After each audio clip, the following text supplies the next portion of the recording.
कोटिकन्या महादानम् एकबिल्वं शिवार्पणम्।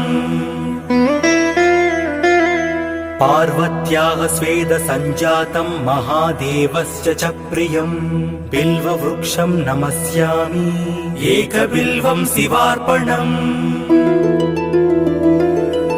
दर्शनं बिल्ववृक्षस्य स्पर्शनं पापनाशनम् अघोरपापसंहारम् एकबिल्वं शिवार्पणम्।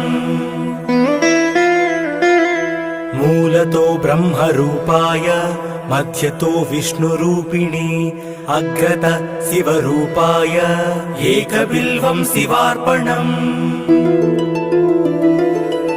बिल्वाष्टकमिदं पुण्यं यः पठेत् शिवसन्निधौ सर्वपापविनिर्मुक्तः एकबिल्वं शिवार्पणम्।